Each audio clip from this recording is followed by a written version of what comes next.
All right, man. Let's talk about Oscar De La Hoya. Out here lobbying for Ryan Garcia comeback fight. They all over the place with it. First is Ryan Garcia should take a tune up. It's Devin Haney. He should do this, that. And he worried about Eddie Hearn, whatever Eddie Hearn got going on in his world. Um, that's what he worried about. When in actuality, in the reality, he should be worried about what's going on in his company. All right. His shows is low budget. His undercards are always trash. Um, Real talk. It's always fighters talking about how he don't pay and stuff. So I really be finding it funny how a lot of these dudes be living in the glass house. That's what I find it funny. I find it funny how a lot of these dudes be living in the glass house. I do. They be throwing rocks and they live in a glass house. And for him, Eddie Hearn don't really care for the Pilgrim at all because I peep his game.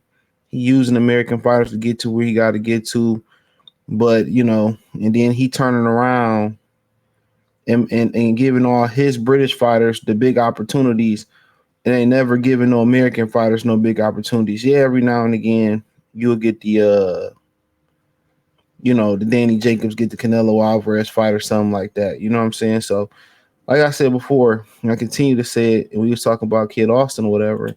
Really, it ain't really no right answer for who a black American fighter should sign to. It's not. There is no right answer. They all shitty as hell. And if you got the means to do it yourself, then like Roy did, you probably should do it yourself. But Oscar mentions big name as ideal comeback foe. Ryan Garcia comeback foe, no Diddy. Lance Pugmire, he's pretty cool. He said it will likely be the most anticipated fight of 2025, and so Oscar De La Hoya has floated one of the biggest names out there as potential opponent for a comeback fight for Ryan Garcia. He said on X, Ryan Garcia on X, De La Hoya said two division and current 140-pound title holder Teofimo Lopez Jr. makes sense to emerge as a fighter who can help maximize the already uh, fervent interest in how Garcia will fare 1 year removed from drug testing. Stained three knockdowns showing against Devin Haney. He said Garcia is in a place where he doesn't have to be attached to a belt because with the fans base and social media attention, want to see it. Is it really that good? Too big? Pause. Too strong? Can he do that to someone else? Is that him or not? Veteran trainer, International Boxing Hall of Famer member Teddy Atlas said on his Tuesday's edition of Pro Box TV Top Stories. It has nothing to do with a belt, but curiosity. Like I said before, I agree with that. Belts are becoming obsolete in the great sport of boxing. Many people don't care nothing about belts no more. Um, that just let you know.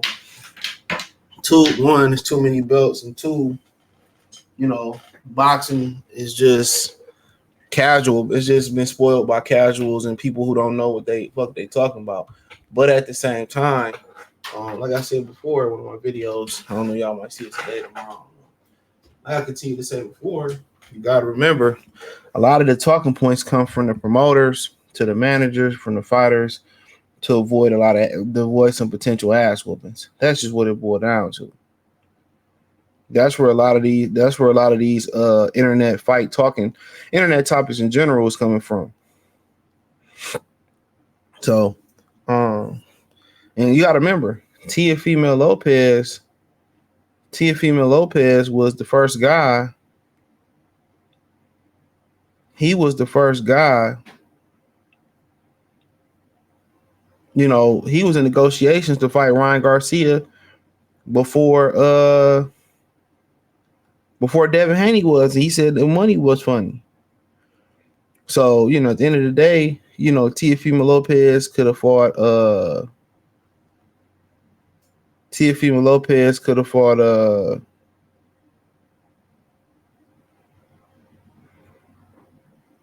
You know, he could have fought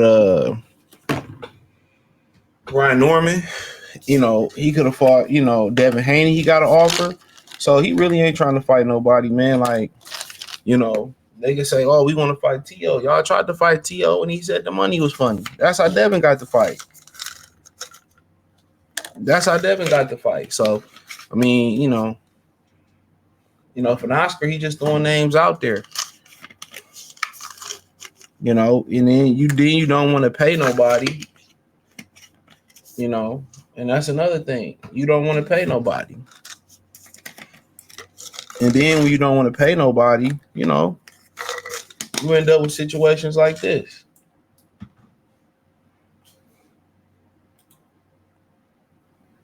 So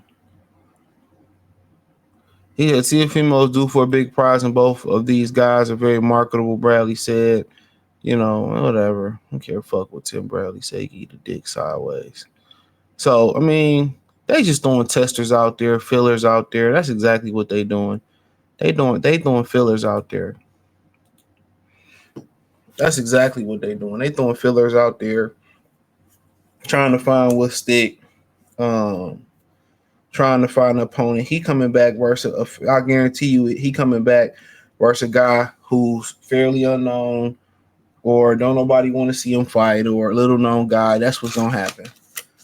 You know, at the end of the day, Ryan Garcia, that shows you a lot about his character, how he don't want to be a world champion because he can't hack it. Either he's scared he can't win, he pumping steroids in his body, or performance enhancing drugs in his body, or he missing the weight on purpose. Y'all think, oh man, he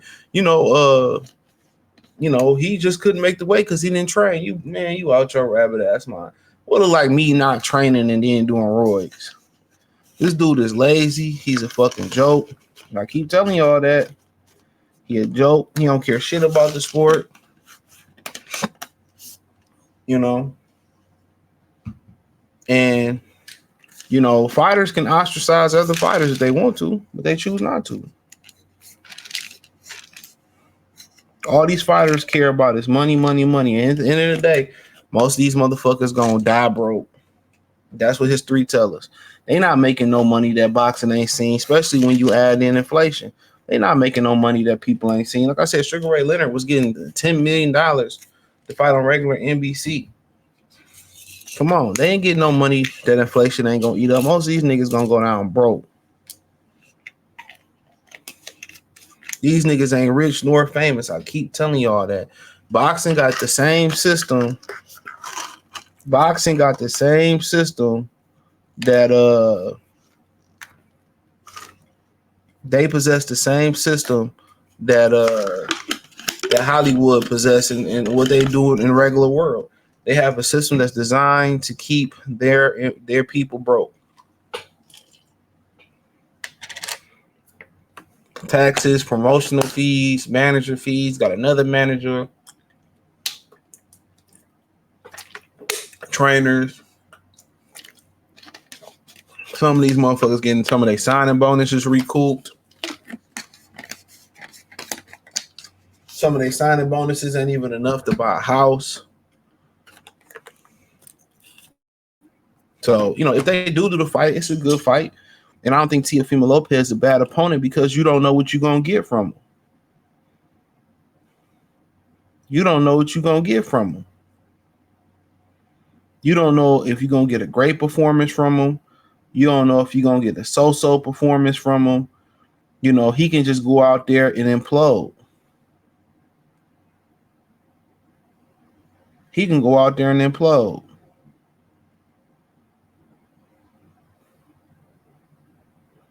That's the crazy thing about it. He can literally go out there and implode. So in a lot of sense, the sense of it is,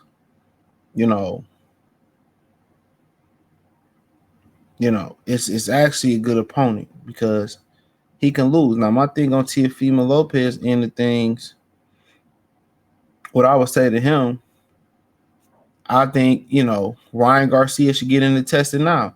When Ryan Garcia, refused to test against Devin Haney, when he refused to test against Devin Haney, to get the fight for next year, that should let you know all you need to know. But like I continue to say, if that was Devin Haney that refused to get into Vada when they did Canelo and he came back versus Triple G to make him get into Vada. All these niggas care about is the money. That's all they care about is the money. They don't really care about if you popped hot or not. They don't care if you popped hot or not. I'm telling you. All they care about is the bread. So yeah, they should make them dudes go in there and do a drug test. He should be testing all through his suspension, all up until his next fight. But they don't care. You know, you have people, steroids don't matter. And then, what y'all are so obsessed with Terrence Crawford working with Victor Conte, if that's the question. It only matters. It only matters when it's, when it's a guy y'all don't like. But I'll leave it at that, man. Thumbs up the video, share the video, subscribe to the channel. Subscribe button is the bell icon button. Hit all notifications, increase your chance of notifications. We go live or drop video. Hit the link tree. Find me on X, Instagram, Spotify, Anchor, Cash App, Venmo, PayPal. Appreciate the love, support. Peace.